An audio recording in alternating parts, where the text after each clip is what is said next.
speaker.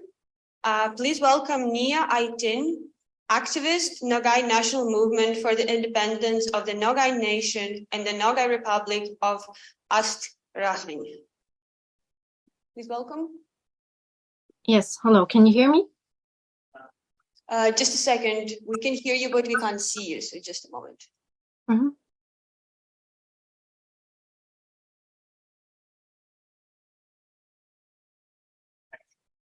You need to turn horizontally your camera. Yes, that's perfect. Thank you. Please proceed. Okay. Okay.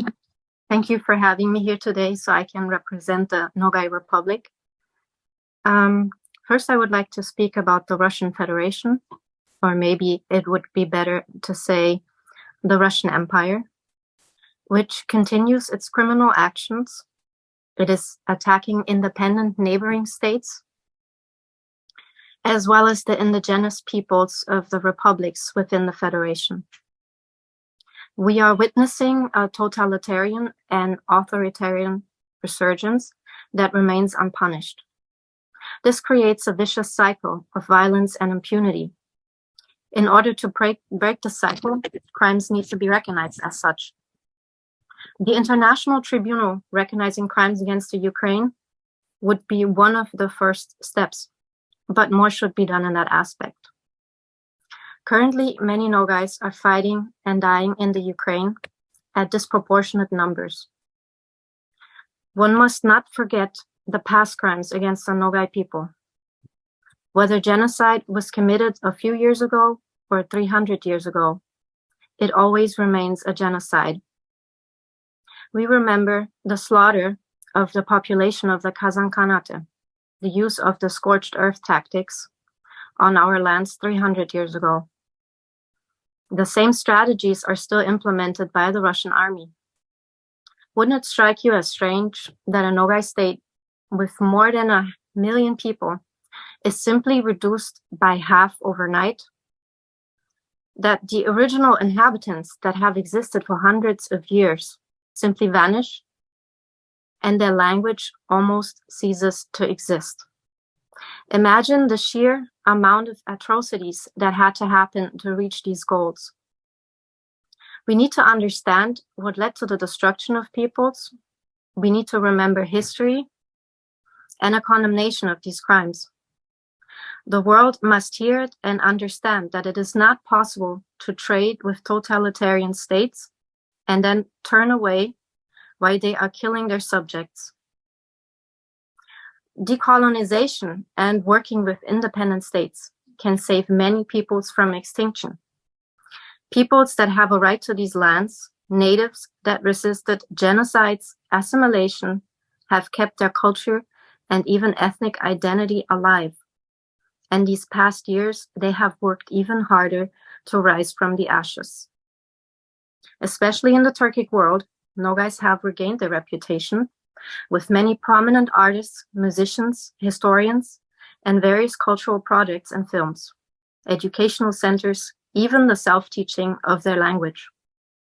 We also have a lot of educated people abroad who studied and graduated from some of the highest institutions or have worked in various fields. Despite the dispersion, Nogais have kept in touch with diasporas worldwide. I think we can safely call them one of the most determined nations. Unlike others, they have made it into the modern age, and we want them to make it into the future. But like all minorities, Nogais suffer from a constant oppression of their identity. The Nogai language is not taught in schools, and according to UNESCO, it is now considered to be a severely endangered language, with only about 80,000 speakers left. They do not have an ethnic territory of their own and live dispersed in a number of federal subjects in the North Caucasus and elsewhere in the Russian Federation. The past history of Nogais traces back to the Nogai Horde, before that the Golden Horde, the Kuman Kipchaks, the Khazars. If you don't know what that means, we are talking about roughly 1,200 years of major ancestral influence. with borders reaching from Europe to Asia. 400 years of the presence of the hordes, meaning the Golden Horde and the Nogai Horde. Nogais of today trace their ancestry back to Nogai Khan, a great-great-grandson of Genghis Khan. It is a history too important and too influential to be forgotten. Everyone knows Genghis Khan, yet no one recognizes the descendants. People believe it all simply falls back onto Mongolia, but it is no secret that much of the military forces consisted of Turkic peoples. Yet, especially in the West, hardly anyone will understand who the Nogais really are. Sadly, the land that previously belonged to Nogais was confiscated. It started as a migration of the Oirats, but was finished by the Russian Empire.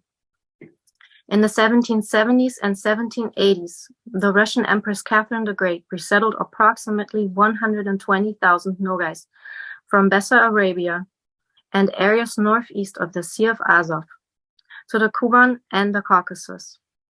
In 1790, another resettlement was ordered to the north shore of the Sea of Azov. This was followed by the Russian takeover of Yeresan and Bujak. The Russian government forced Nogais to resettle through various methods, such as the burning of their tents and limiting their freedom of movement. The Russian general, Alexander Suvorov, slaughtered thousands of rebellious Kuban Nogais in 1783.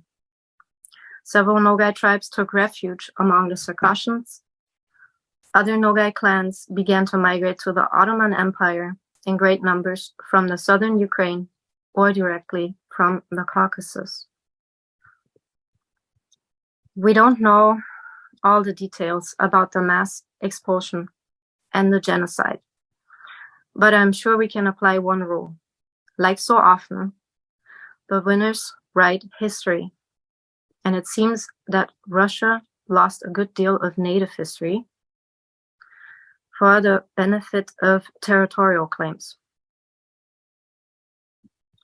The economy of our country could consist of the following sectors: recreational and wellness / health-related tourism, incorporating the mineral and hot springs; beach tourism, almost all of the country is by the sea; a focus on IT programs and technologies; smart agriculture with limited fresh water, using France, Germany, or the USA as an example; creating of an arbitration court that could deal with disputes of commercial structures of the post-Soviet Union; a port between Asia and Europe, which could play an important role in new trade routes. The Caspian Sea shelf is very promising in terms of oil and gas. Hydrocarbon reserves there are many times greater than those already discovered on land. A total 70% of the shelf stretches along Nogaistan. Education with an emphasis on private English-speaking boarding schools, as seen in Switzerland, Malta, or Great Britain. An effective judicial system is key to organizing a normal economy. Therefore, it is necessary to start any reforms with the courts and law enforcement officers. Key features of financial investment could entail protection of private property, inviting already existing and reputable companies, privatizing the judiciary, and absence of taxes will make business more profitable. Our trade will be open to absolutely all countries. This will make it possible to lower prices, increase the flow of goods, increase competitiveness, and trade.